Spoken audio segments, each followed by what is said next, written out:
सही बता रहा हूं। अगर एक नुक्ता अगर कबूल हो गया ना तो हमारी और आपकी जिंदगी बन जाएगी। और पूरी जिंदगी नमाज पढ़ते रहो, अल्लाह अल्लाह करते रहो, इबादतें करते रहो, और अगर जरा सा गुरूर आ जाए, तकब्बुर आ जाए, घुमंड आ जाए और अल्लाह उससे नाराज हो जाए तो उसका कोई भी सजदा कबूल नहीं होगा। कोई भी सजदा कबूल नहीं। इसलिए अपनी आदतें अच्छी बनाना। इमाम अहमद बिन हम्बल की बात सुनो, तवज्जो है ना जी बेशक से। एक मर्तबा अपने मुरीद के साथ में दरिया के किनारे से जा रहे थे। एक हवा का झोंका चला, बिच्छू दरिया में गिर गया। इन्होंने सोचा यार ये बिच्छू तो डंक मार देता, काट लेता, मगर कोई फिक्र नहीं की, इसकी जान बचानी। डूब रहा था, मरने के करीब था। इन्होंने नहीं देखा मैं कपड़े पहनो, इतना बड़ा इमाम, इतना बड़ा मौलवी, इतना बड़ा मुफ्ती, इतना बड़ा अल्लामा, इन्होंने नहीं सोचा, दरिया में घुस गए और उस बिच्छू को अपने हाथ पे उठा लिया। बिच्छू को जब हाथ पे उठाया, देखिए और उलमा आ रहे हैं और बहारे स्टेज की, अल्लाह बरकते पर आ जाइए हजरत लोग। वो बिच्छू को उठाया मगर बिच्छू ने उसे डंक मार दिया। अल्लाह, जिसकी जान बचा रहे थे उन्हें काट लिया। तवज्जो मेरी तरफ, जिनकी जान बचा रहे थे उन्हें काट लिया। अल्लाह अल्लाह, उन्होंने उसको मारा नहीं, गाली नहीं दी, उन्होंने बुरा भला नहीं कहा, अल्लाह का शुक्र अदा किया, या अल्लाह तेरा शुक्र है, इसने काट तो लिया मगर मैंने इसकी जान बचा ली। सुभान अल्लाह। टहनी पर रख दिया। बिच्छू भी चला, ये भी चले, हवा का झोंका आया, फिर गिर गया। फिर इन्होंने पानी में घुस के बिच्छू को उठा लिया, फिर काट दिया। 7 मरतबा बिच्छू को बचाते रहे, बिच्छू डंक मारता रहा, काटता रहा, मगर मुरीद को गुस्सा आ गया। मुरीदों को कुछ ज्यादा ही गुस्सा आ जाता है, और मुरीद ही ज्यादा सुन्नत भी अदा करते हैं। पीर तो प्लेट पे हाथ लगा देता है, बाकी सारी टांगे लाते सब मुरीद ही साफ कर देते हैं। बोलो है कि नहीं ऐसा? अल्लाह अल्लाह, जरा गौर करो, तवज्जो रखो। वो कहने लगा सरकार, इसने 7 मरतबा काट लिया और अब इसे बचा रहे हैं। 2 मिनट की इजाजत दे दो, 2 चप्पलों में से ठीक कर दूंगा मैं, इसे ठीक कर दूंगा। गुस्से में आ गया। अल्लाह अल्लाह, जब मामला ऐसा हुआ तो मुस्कुरा करके बोले बेटा जरा कान खोल करके सुन लो, इसे मारना नहीं है, डुबोना नहीं है। कहा सरकार ये काट रहा, आप इसे बचा रहे, कितनी बुरी आदत है इसकी। तो इमाम अहमद बिन हम्बल बोले जरा होश करो, जब ये अपनी बुरी आदत नहीं छोड़ सकता तो मैं अपनी अच्छी आदत कैसे छोड़ दूं। जब ये अपनी बुरी आदत नहीं छोड़ सकता तो मैं अपनी अच्छी आदत, तो अपनी अच्छी आदतें बनाओगे बोलो। अल्लाह अल्लाह, जरा सरकार की जिंदगी देखो, सरकार की सीरत पढ़ते हो ना, सुनते भी हो, जरा सुनो। मेरे आका की जिंदगी के लम्हात, चंद लम्हात तुम्हारे सामने रखता हूं। एक मर्तबा आका अपनी बेटी की शादी करने के बाद बेटी की याद आई, गमगीन हुए। हर बाप होता है ऐसा। कुछ दिन गुजरते रहे, दुआ करते रहे, अल्लाह मेरी बेटी को सब्र और शुक्र की तौफीक और हिदायत देना। कितने लोग हैं जो अपनी बेटियों के लिए दुआएं करते हैं।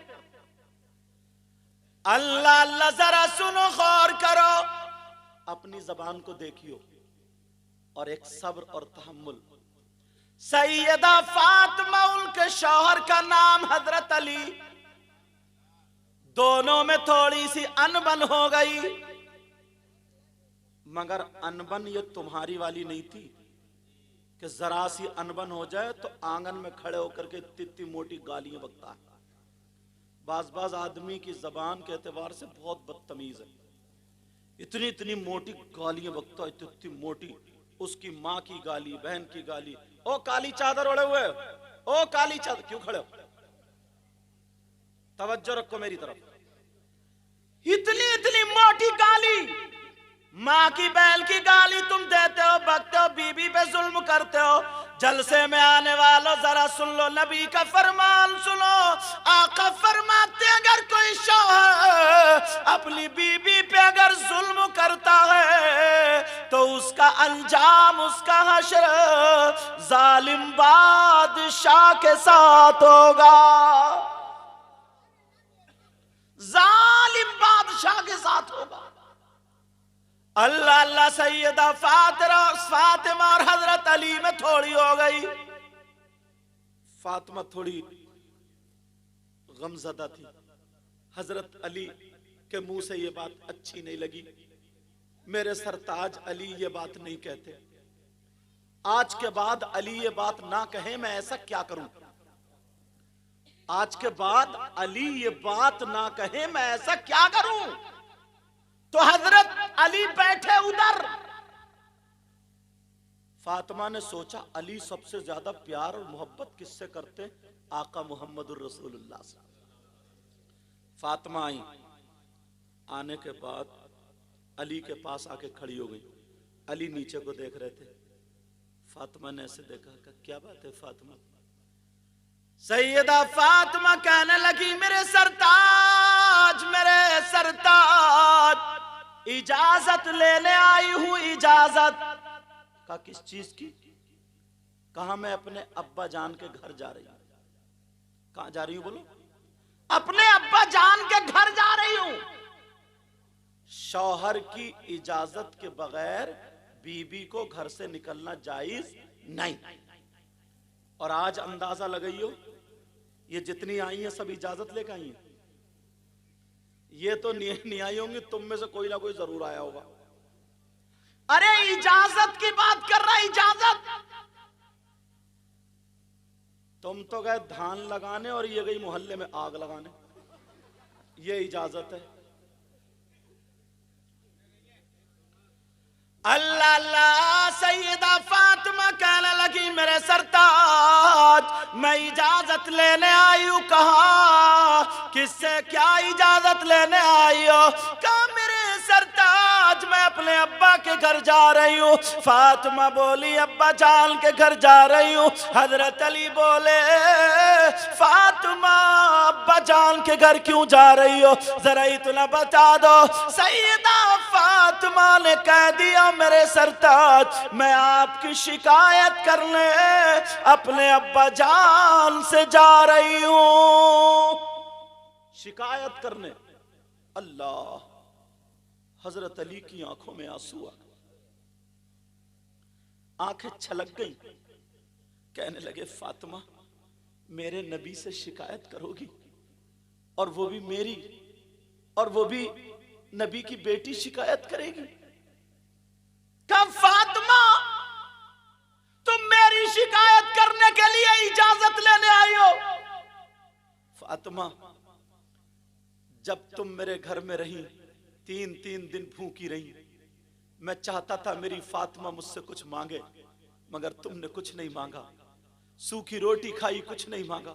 एक एक जोड़ी कपड़े पहने, कुछ नहीं मांगा। कपड़े फट गए उसमें पेमद लगाया, कुछ नहीं मांगा। मगर फातिमा आज तुम मुझसे मांगने आई तो वो भी मेरी शिकायत के लिए इजाजत। फातिमा जा तो रही हो, इजाजत तो है, मगर जाते जाते इतनी दुआ कर जाओ तुम्हारे पहुंचने से पहले पहले अल्लाह ताला मुझे मौत अता फरमा दे, मेरी रूह कब्ज कर ले।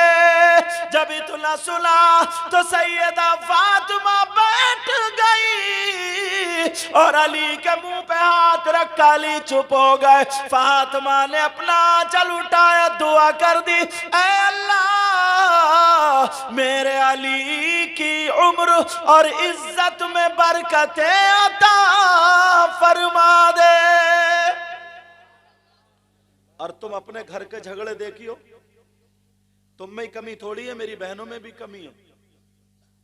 बेचारा ये थका मांदा आया, एक तो वैसे ही काम नहीं चल रहा तो टेंशन में, बाज तो इतना बदतमीज है, टेंशन में शराब पी लेता। इससे को गू क्यों नहीं खा लेता तू टेंशन में? वो भी तो घोड़े का मुंह है, पेशाब जैसे नापाक है वैसे शराब नापाक। कैसा इंसान। इस टॉपिक पे भी आगे आऊंगा, इसको रोक के आगे सुनो, तवज्जो रखो।